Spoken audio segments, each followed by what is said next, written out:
ఓం శ్రీ సాయినాథాయ నమః. సాయిబాబా యొక్క జీవిత చరిత్రము 20వ అధ్యాయము. మానవ జీవితము ఆశలతో, కోరికలతో, ఇంద్రియ సుఖములతో నిండి ఉన్నది. మనసును ఎంత నిగ్రహించుకున్నా, కోరికలను ఎంత కాలం జయించినా, ఇంద్రియాలను చాలా కాలం వరకు అదుపులో ఉంచినా, ఎప్పుడు ఏ నిమిషంలో మనిషిపై అవి విరగబడి విజృంభించి ప్రకోపిస్తాయో తెలియదు. మాయా ప్రభావం వలన మనిషి అధోగతి పాలై దైవానికి పోవును. దేవుని చేరుదారి ముళ్లతోనూ గోతులతోనూ నిండియుండును. ఒక వ్యక్తి వేదాంగములలో గొప్ప పండితుడైనను ఈ దారి వెంట సంరక్షితంగా పోలేడు. ముందుగా ఆ దారి వెంట నడిచి ఎక్కడ ఏ గొయ్యి ఉందో, ఎక్కడ ముళ్ళు ఉన్నాయో స్వయంగా తెలుసుకున్న మార్గదర్శి తోడుగా ఉండి మనకు దారి చూపించినచో మనము సురక్షితముగా గమ్యస్థానముకు చేరగలము. ఆ మార్గదర్శకుడే గురువు. బాబా తన అనుభవమును ఒక కథ రూపంలో ఒకనాడు శ్యామ, తాత్య, నోల్కర్ మొదలగు వారికి గురుస్థాన్ దగ్గర చెప్పిన వివరాలు తెలుసుకుందాము. దేవుని వెతుకుట. ఒకసారి మేము నలుగురము గొప్ప పండితులము అను భావముతో అడవిలోకి వెళ్ళితిమి. అడవిలో గల బంజారాల వనదేవత యొక్క గుడి ఆ ప్రాంతంలో ఉన్నదని విని ఆ గుడిని చూడవలనని బయలుదేరితిమి. అది నిర్జన ప్రదేశము. మేము ముందుకు నడుస్తూ భగవంతుని చేరు మార్గము గురించి చర్చించుకుంటుమి. మనస్సును స్వాధీనపరుచుకున్న చాలునని ఒకరు, ఆత్మను తెలుసుకున్న చాలునని ఇంకొకరు, ఇలా మాటలు సాగుతున్నవి.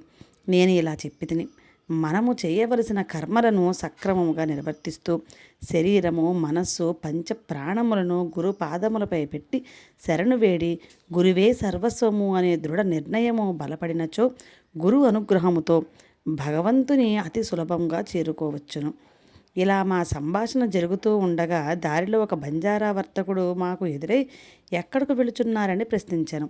అతనితో మాట్లాడుట మా పాండిత్యమునకు భంగకరమని తలచిన మాలోని కొందరు నిర్లక్ష్య భావంతో ఏదో సమాధానం చెప్పాను. అతడు మా కొరకు కొంచెం సేపు ఆగి తాను తోడుగా వచ్చి మేమెక్కడకు చేరవలనో దారి చూపెదనని కూడా చెప్పినాడు. కానీ మేము అతని మాటల కోసం ఆగక చకచకా ముందుకు సాగిపోయినాము. సాయంత్రం వరకు తిరిగినను వనదేవత గుడి జాడ తెలియలేదు. మా అదృష్టవశంన తిరిగి బయలుదేరిన చోటకే వచ్చితిమి. మళ్ళీ ఆ బంజారా మా కోసం ఎదురుచూస్తూ, చూచితరా, మీరు నా సహాయమును తీసుకుని ఉంటే తప్పక దేవత గుడిని చూచి మరీ తిరిగి వచ్చేవారు. అయినను పర్వాలేదు, అడవిలో దారి తప్పిన బయలుదేరిన చోటికే తిరిగి వచ్చినారు. మీరు చాలా ఆఖరిగా ఉండి ఉంటారు. ఈ ఆహారమును భుజింపుడని ఆహారమును అందించెను. మిగిలిన ముగ్గురు అతని మాటలకు అవమానమును పొందినట్లుగా భావించి వెళ్ళిపోయారు.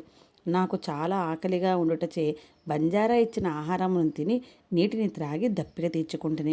నాకు ఆశ్చర్యం కలుగునట్టుగా ఆ బంజారా స్థానంలో మా గురువు దేవులు ప్రత్యక్షమైరి.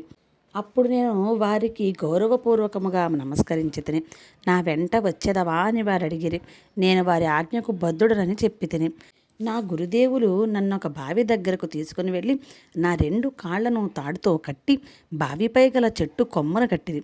తల క్రిందులుగా వేలాడదీసి నా శరీరము మొత్తము తలక్రిందులుగా బావి లోపలికి వెళ్ళినట్లుగాను, నీటికి 2 అడుగుల దూరము వరకు నా చేతులు పోవునట్లుగానూ ఉండెను. నన్నట్లు వేలాడగట్టి వారు ఎక్కడికో వెళ్ళిరి. రాత్రి అగుటచే క్రమముగా చీకటయ్యాను. నూతిపై భాగంలో నుంచి పులుల అరుపులు వినిపించుచుండెను. నూతి లోపలి భాగంలో విష సర్పములు బొసలు కొట్టుచుండెను. కారు చీకటిలో ఏమీ కనిపించటలేదు. నా గురువు సర్వసమర్థుడు. ఆయన రక్ష నాకుండగా ఈ పులులు సర్పాలు నన్నేమీ చేయలేవని నాకు తెలియను. అట్లు 4-5 గంటలు గడిచిన తరువాత వారు వచ్చి నన్ను బావిలో నుంచి బయటకు తీసి ఎట్లుంటివి అని ప్రశ్నించిరి. ఆనందములో మునిగియుంటినని సమాధానమిచ్చితిని. భయము వేయలేదా అని ప్రశ్నించిరి. మీరు స్వయముగా నన్నిక్కడకు తీసుకువచ్చితిరి. మీరుండగా నాకు భయమేమి అని జవాబిచ్చితిని. నా భుజమును చేతితో తట్టి నన్ను ఆశీర్వదించిరి. వారిది కన్న తల్లి కంటే మించిన ప్రేమ. నన్ను తన గురుకులమును చేర్చుకునిరి. వారి ప్రేమలో నా తల్లిదండ్రులను మరచితిని. తదేక దృష్టితో వారినే చూచుచుండెడివాడను. వారి నోటి నుండి వెలువడే ప్రతి మాట నాకు వేదవాక్కు. నా గురువే నా ఇల్లు, నా ఆస్తి, నా తల్లిదండ్రులు, నా సర్వస్వం. నా ఇంద్రియములన్నీ తమ స్థానములను విడచి నా కళ్ళయందు కేంద్రీకృతమయ్యేడివి. కళ్ళు తమ దృష్టిని గురువునందే నిలిపెడివి. నాకు మరి దేని యందు స్పృహ ఉండేది కాదు. నా గురుదేవుని కటాక్షము వలన ఎట్టి శ్రమయు లేకనే ఆత్మజ్ఞానము దానంతట అదే నాలో ప్రకాశించెను. ఈ సృష్టిలో గల సమస్త విషయములు పగటి వెలుగు వలె వాటంతట అవే అర్థమయ్యెను. ఇదే గురువు యొక్క ప్రభావము. ధర్మము, అర్థము, కామము మానవులు తమ కృషి వలన సాధించవచ్చును. కానీ నాలుగవది అయిన మోక్షము గురువు సహాయం వలననే పొందుటకు సాధ్యమగును. బాబా చెప్పిన తన స్వీయ అనుభవము బహుశా వెంకూస వద్ద ఉన్నప్పుడు జరిగి ఉండవచ్చును. ఈ కథ వలన మనం గ్రహించవలసిన విషయం, దేవుని కొరకు చేయు అన్వేషణలో గురువు సహాయము తప్పక అవసరము. సరైన గురువును ఎన్నుకొని వారిని పూర్తిగా నమ్మకుండా ఎన్ని కార్యక్రమములు చేసినా దైవాన్ని తెలుసుకోలేము. బాబా ఆజ్ఞ పాటించవలను. సాయిబాబాను షిరిడి ప్రజలు సాక్షాత్తు పరబ్రహ్మ స్వరూపుడుగా భావించుచుండిరి. బాబా వద్ద సెలవు తీసుకొని వెళ్ళినప్పుడు బాబా కొన్ని సూచనలు ఇచ్చేవారు. అది వారి ఆజ్ఞగా భావించి భక్తులు పాటించడివారు. అలా వారి సూచనను పాటించనిచో ఏదో బాధ కలిగేది. ఒకసారి తాత్యా కోటేపాటిలో టాంగాలో కోపర్గాం సంతకు వెళుతూ బాబా దగ్గరకు వచ్చి నమస్కరించగా, ఇప్పుడు నీవు షిరిడీ వదిలి పోవలదని హెచ్చరించాను. మీరుండగా నాకు ఇంకెవరి తోడు అక్కర్లేదని మొండిగా ప్రయాణమై వెళ్ళిపోయాను. కొంత దూరము పోయిన తర్వాత గుర్రము కాలు బెణికి కూలబడగా బండి పడిపోయాను. తాత్యాకు పెద్ద ప్రమాదమేమీ జరగలేదు, కానీ ప్రయాణము మానుకొని వెనకకు తిరిగి రావలసి వచ్చాను. తనకు జరగబోయే ప్రమాదము ముందుగానే ఊహించి సలహా ఇచ్చిన సాయి యొక్క మాతృ ప్రేమను గుర్తు చేసుకొని తాత్యా పరవశుడయ్యను. ఐరోపా దేశపు డాక్టర్ ఒకసారి బాబా దర్శనముకు వచ్చాను. మసీదులోనికి వెళ్ళి బాబా చేతిని ముద్దు పెట్టుకోవాలని ఆశపడను. కానీ అతడిని బాబా మసీదు లోపలికి రానియక బయట నుంచే దర్శనము చేసుకోమని ఆదేశించాను. దానికి అతడు అవమానపడి వెంటనే తిరుగు ప్రయాణం అయ్యాను. ఆ రోజు ఉండి మరుసటి రోజు వెళ్ళమని బాబా చెప్పాను. అతడు వెంటనే తిరుగు ప్రయాణమయ్యాను. కొంత దూరం పోగానే గుర్రము బెదిరి ప్రయాణము చేయుటున్న టాంగా తిరగబడి అతడు చాలా దూరము నేలపై ఏడవబడగా శరీరంపై చాలా చోట్ల దెబ్బలు తగిలెను. చాలా రోజులు కోపర్గాం ఆసుపత్రిలో ఉండి చికిత్స పొందాను. ఈ రెండు సంఘటనల ద్వారా మనం గ్రహించవలసిన విషయం, తాత్యా బాబా ఆజ్ఞను వ్యతిరేకించి ప్రయాణమైన భారం మళ్ళీ బాబా మీదే వేయటం వలన ప్రమాదం నుండి తప్పుకోగలిగాను. కానీ విదేశీయుడు బాబా తనను అవమానపరిచదనని భావించి వెడలిపోయాను, కానీ తన మేలు కోరే బాబా అట్లు చెప్పానని భావించలేదు. ఇద్దరికీ జరగబోయే చెడును గ్రహించి హెచ్చరించారు సాయి. భారాన్ని తనపై వేసిన తాత్యాను మాత్రం రక్షించక తప్పలేదు. తాత్యా చేసినది కూడా తప్పే. బాబా వద్దు అని చెప్పిన పనిని చేయడం ఎంతవరకు సమంజసం? అది కేవలం బాబాను బాధపెట్టే మూర్ఖమైన చర్య. రామచంద్ర ఆత్మారాం అనునతడు ప్రార్థనా సమాజంకు చెందినవాడు. ఈతనికి బాబాసాహెబ్ తార్కడ్ అను మరి ఒక పేరు గలదు. ఈ సమాజము వారు విగ్రహారాధనను అంగీకరించరు. ఇతడు బాంద్రాలో వకీలు వృత్తిలో నుండెను. విశాల దృక్పథం గల మానవతావాది. ఇతని భార్య, కుమారుడు మాత్రము సాయి భక్తులు. కుమారుడు ప్రతిరోజు ప్రాతకాలంలోనే లేచి కాలకృత్యములు తీర్చుకొని బాబా పటమునకు పూజ చేసిన తరువాతనే దైనందిన కార్యక్రమాలు ప్రారంభించేవాడు. ఒకసారి ఆత్మారాం భార్య షిరిడీకి వెళ్ళి బాబాను దర్శించుకొనవలని కోరుకున్నది. తల్లికి తోడుగా వెళ్ళమని ఆత్మారాం కొడుకునకు చెప్పాను.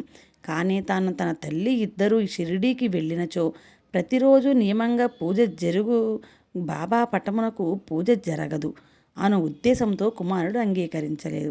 తనకు ఇష్టము నమ్మకము లేకపోయినా భార్య కోరిక తీర్చుటకై వారు తిరిగి వచ్చే వరకు తన కొడుకు చేయనట్లు ప్రతిరోజు బాబా పటమునకు తాను పూజ చేయుదునని ఆత్మారాం కొడుకునకు వాగ్దానము చేసి వారిద్దరిని షిరిడీకి పంపాను.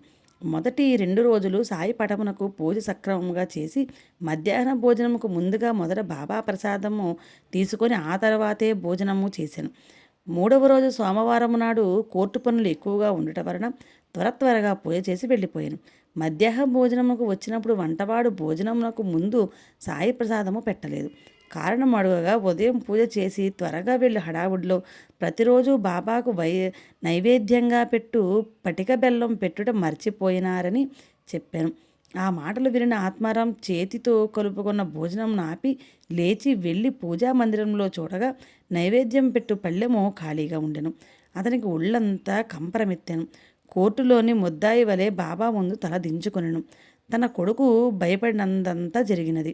నీవు చేయు విధముగా ప్రతిరోజు సాయి పూజ చేసేదనని కొడుకునకు మాట ఇచ్చి ఆ మాట తప్పి ఈరోజు నైవేద్యం పెట్టనందుకు శిక్షగా ఈ పూట నేను కూడా భోజనము చేయనని ఫోటోలున్న బాబాకు చెప్పి భోజనము చేయకనే తిరిగి కోర్టునకు వెళ్ళిపోయాను. అదే సమయంలో షిరిడీలోని ద్వారకామాయిలో ఆత్మారాం కుమారుడు భార్య భక్తి శ్రద్ధలతో బాబా ఎదురుగా నిలబడి ఉన్నారు. బాబా ఆమెను పిలిచి, అమ్మ, నాకెంతో ఆకలిగా ఉండి ఏమైనా తిందామని బాంద్రాలో గల మీ ఇంటికి ఈరోజు వెళ్ళాను. మీ పూజ గది తాళం వేసి ఉంది. అయినా నేను లోపలికి వెళ్ళాను. అక్కడ తినుటకు నాకు ఏమీ లభించలేదు. ఆకలితోనే తిరిగి వచ్చాను. నన్ను ఆకలితో తిరిగి పంపిన నీ భర్త తాను కూడా ఈరోజు ఆహారం తీసుకోలేదమ్మా అని చెప్పగా వారిద్దరూ ఆశ్చర్యపడి విషయాన్ని వివరంగా బాంద్రాకు ఉత్తరం రాశారు. కోర్టుకు తిరిగి వెళ్ళిన ఆత్మారాం కూడా వెంటనే అదే రోజున తన వలన జరిగిన పొరపాటును తెలియజేస్తూ కొడుకునకు ఉత్తరం రాశాను. 3వ రోజున బాంద్రా నుంచి రాసిన ఉత్తరం షిరిడిలోని కుమారునకు, షిరిడిలో కుమారుడు రాసిన ఉత్తరం బాంద్రాలోని తండ్రికి అందినవి.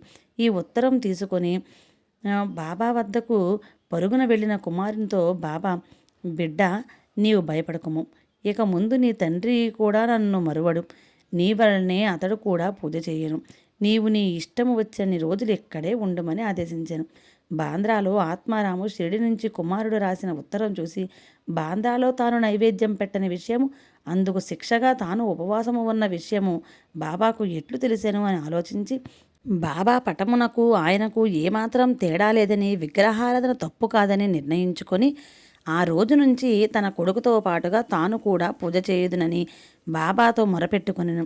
తన కుమారుని వలన తనకు కలిగిన అనుభవానికి ఆనందపడెను. సాధారణంగా తల్లిదండ్రుల నుంచి పిల్లలు ఆధ్యాత్మిక విషయాలు నేర్చుకుంటారు. కానీ ఇతని కుమారుడు తండ్రికి మార్గదర్శకుడై సాయి మార్గంలోకి లాగాడు. అట్టి కొడుకును కన్న ఆత్మారాము ధన్యుడు. పాఠకులైన సాయి భక్తులు కూడా పిన్నలైన పెద్దలైన వయసు భేదం లేకుండా పారాయణ చేయుచున్న ప్రతి కథలోని విషయాన్ని చక్కగా అవగాహన చేసుకొని జీవితంలో ఆచరణలో పెట్టుకొని ముందుకు సాగుతూ తోటి బంధుమిత్రులందరికీ ఆదర్శ సాయి భక్తులుగా నిలిచేందుకు తీవ్ర కృషి చేయవలెను. అందుకు సాయిని కూడా తన వంతు బాధ్యతను నిర్వర్తించమని ప్రార్థిస్తూ ఈ అధ్యాయాన్ని ముగిద్దాము. ఓం శాంతి శాంతి శాంతి. 20వ అధ్యాయము సంపూర్ణం. ఓం సాయిరాం.